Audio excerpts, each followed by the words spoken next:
Okay, so module 3, errors and uncertainties. And in this module, we're gonna be dealing with errors in your readings and how they affect your values and what is uncertainty. So let's start. First of all, systematic error, which is caused by faulty equipment. Now I've drawn a ruler here. Look at this. I have drawn a ruler here, and the readings between them is 1 centimeter, right? 3 to 2 is 1 centimeter. But in actuality, you found out that the reading is 0.95 centimeter. So this is a systematic error. And the effect is that uniform error values. What I mean by that is, for example, every 1 centimeter, for example, look at this scale, every 1 centimeter will have 0.05 cm decreased, which would be our error. And if you take 2 centimeters, it will be 0.1 and so on and so forth. But error values are basically uniform.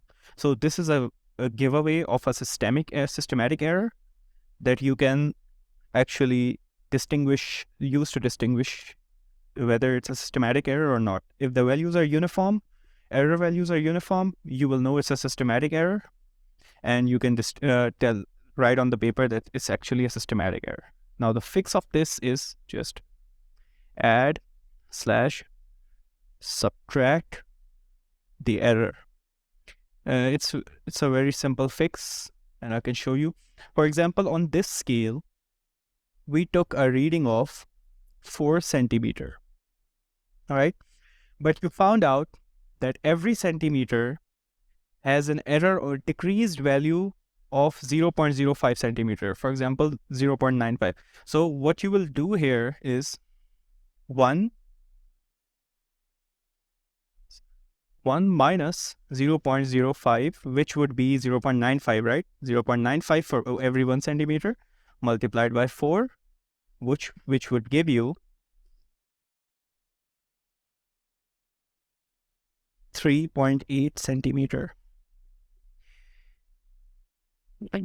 So when expected value is 4, the answer is the reading is 3.8 centimeters, and you have to fix it like this. Now zero error is very simple. It's a type of a systematic error, and it's caused when equipment does not go back to 0.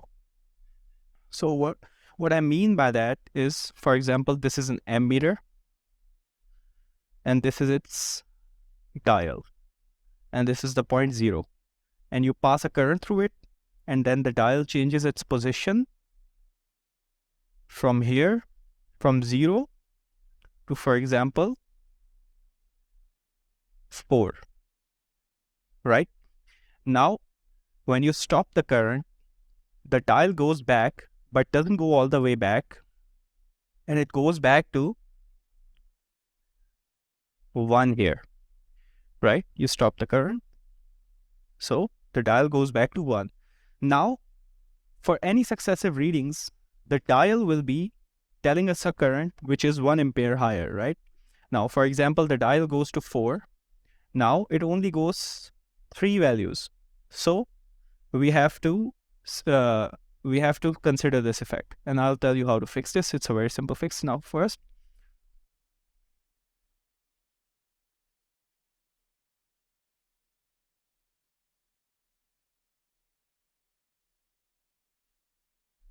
the readings increase or decrease by the error. Now in this case, our readings increased by 1. It's always increased by 1.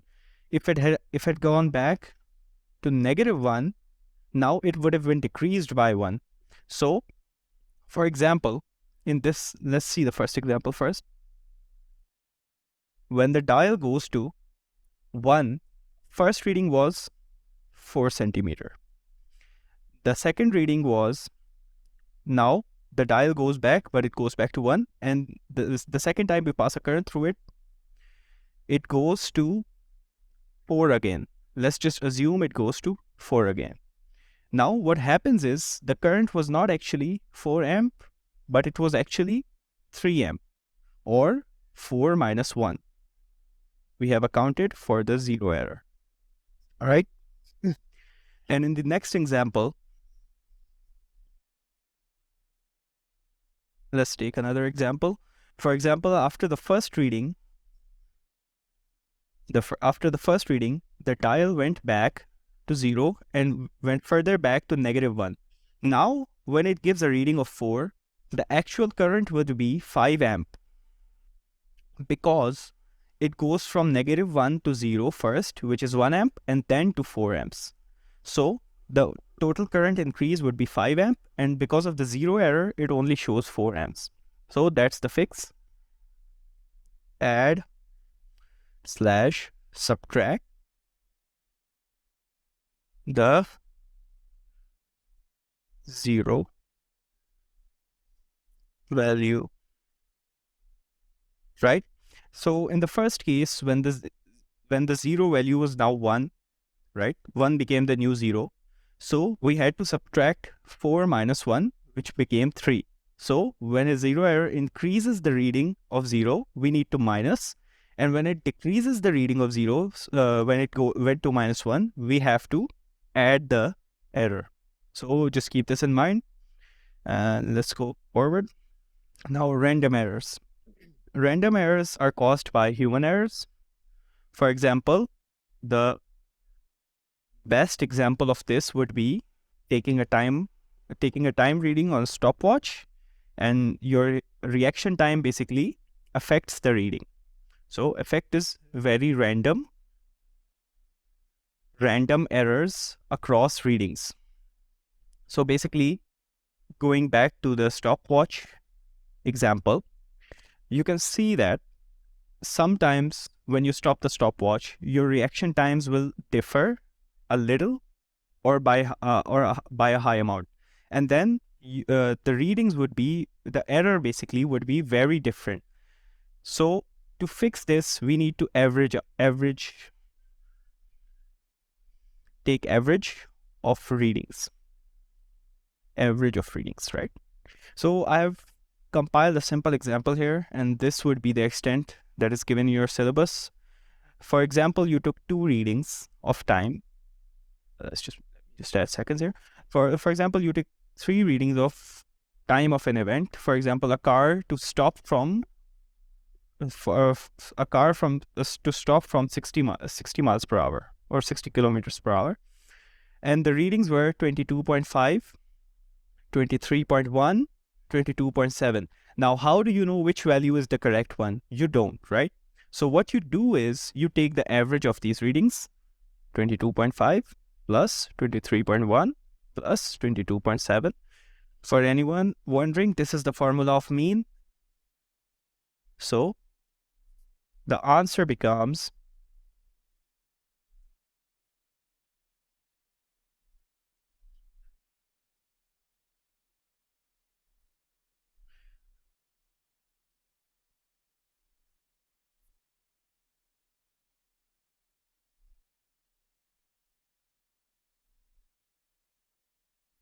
the answer becomes 22.8 seconds. So this is your final reading, and this is what you will give as your answer.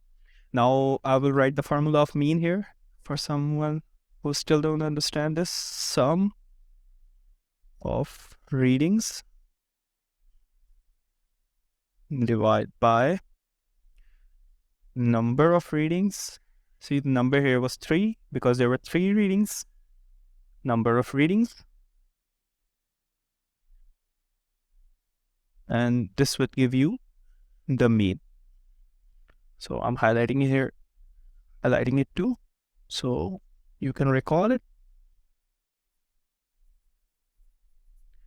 So this is the mean. Now let's move on to an important concept, which is accuracy and precision. So what is accuracy? Accuracy is the difference between target reading and actual readings. Now look at this example right here. The values are very far away from the target reading. For example, this is the target reading and this is the values you are getting. So you can see that this is low accuracy because the readings are very far apart from the target. And this is mainly caused by systematic errors. You have to remember this, right? Because this is a textbook case of systematic errors, right?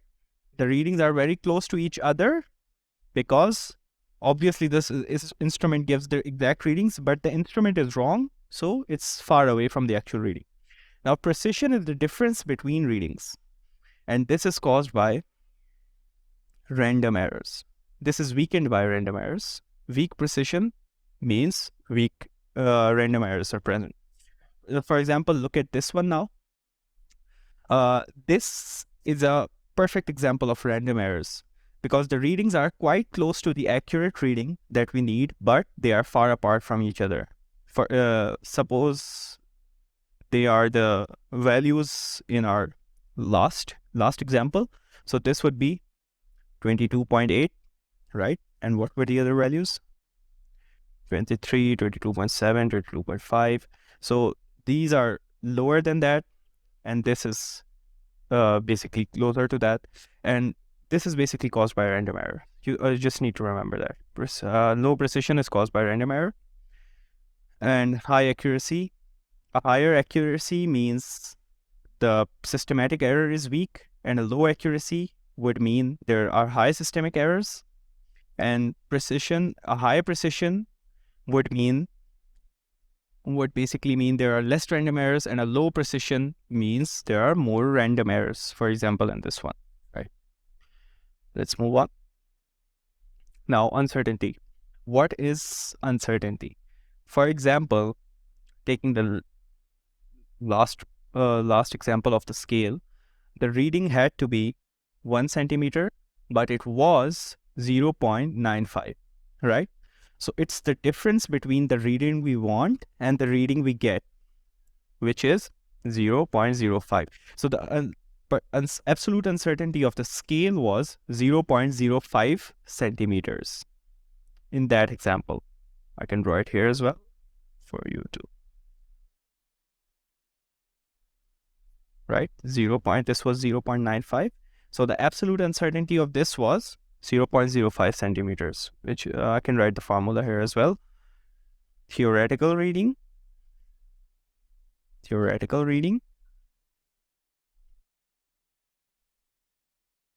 minus actual reading. And this will give you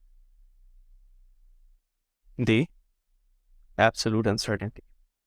Now, moving on to percentage uncertainty.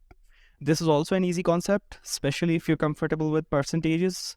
And the formula for it is this: absolute uncertainty divided by the value at theoretical value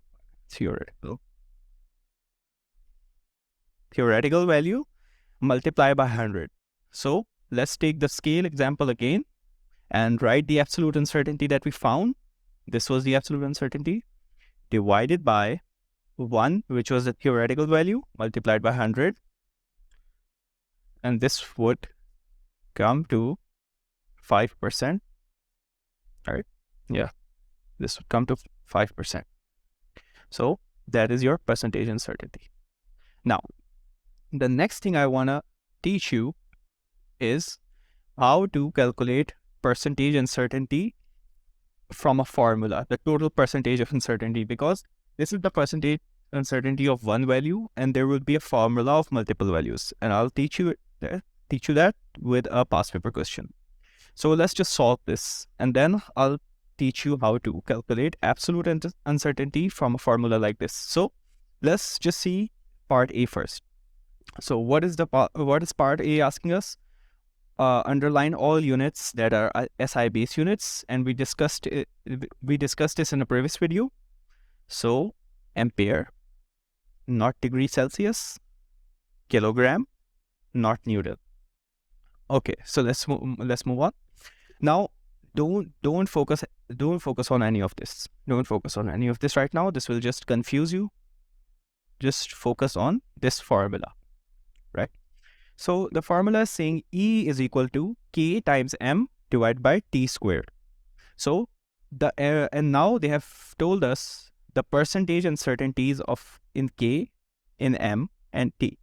Now what we need to do is calculate the percentage uncertainty of E. And now this seems really difficult, but it isn't. And I'll tell you why. So let's just take the formula K times M times 1 over T squared, right? This is the formula. Now, when they are multiplying or dividing, when the values are multiplying or dividing, what you need to do, and this would be the only case they will give you in the exam, by the way, what you need to do is just add the uncertainties in this way. For example, 2.1, which was K's uncertainties, plus 0.6, which was M's percentage. But now with T, it's squared, right? The T is squared. We ignore that it's being divided, right? Always ignore that it's being divided. Ignore division, right? Just assume that it's being multiplied the same way that K and M are. Now, but the thing is, it's being squared, right? So the power is here. We put the power here multiplied by the uncertainty, right? Power multiplied by percentage uncertainty. Always do this. For example, if it were 3 cubed, we would put a 3 here instead of a 2. Or if it were under root T, we would have put it a 1 over 2 here, right? So basically, just multiply it with power. Now, what we get is a percentage uncertainty of 5.7%, and that's the answer for this part. Now, the next part, they have told you the value of E is 8.245 multiplied by 10 raised to the power of 9. So what you need to do is calculate the absolute uncertainty. So look at this formula again, absolute uncertainty. This is the formula of absolute uncertainty or in percentage uncertainty. So let's just put it here. Percentage uncertainty is equal to absolute uncertainty divided by value, which is, what is the value? 8.245 multiplied by 10 raised to the power 9 multiplied by 100. So absolute uncertainty would be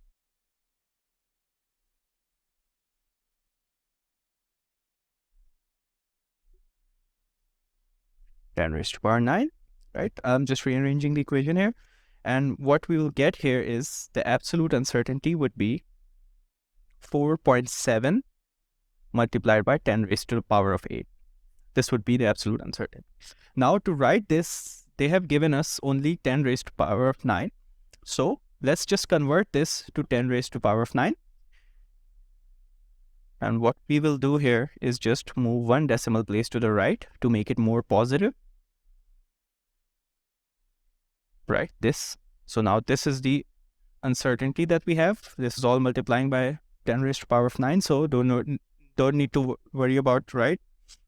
10 raised to the power of 9. And the value of E is the same, but let's just write it to 2 decimal places. And this is our answer. Okay. Now the next thing I wanted to teach you is how to calculate absolute uncertainty from a formula like this.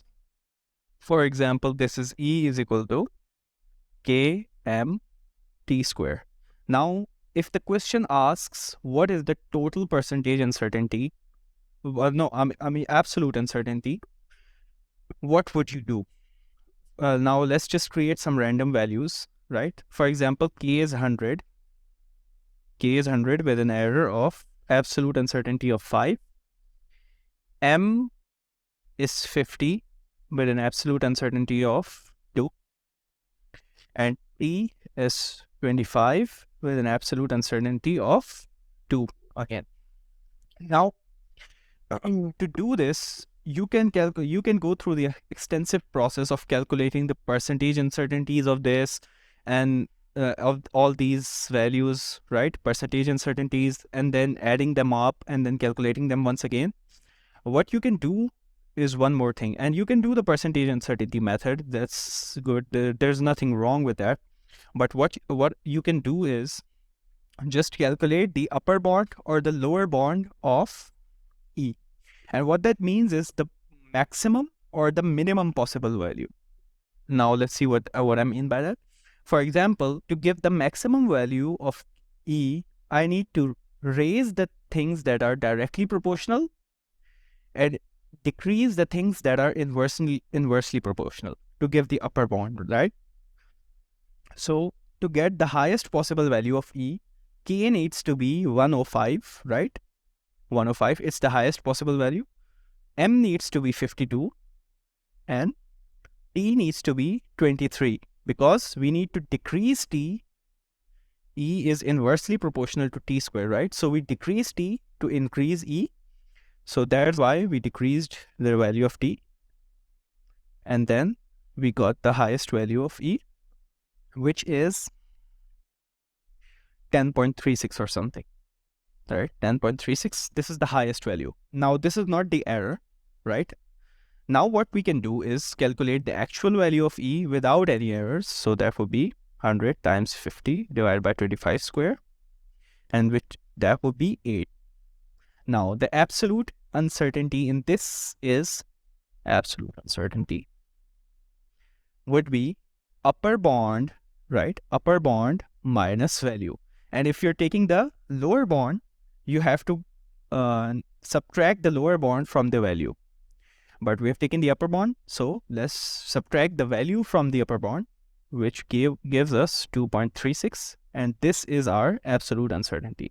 So these are the two methods to calculate absolute uncertainties in an equation and percentage uncertainty. So this brings our chapter to an end, and I'll see you in the next video.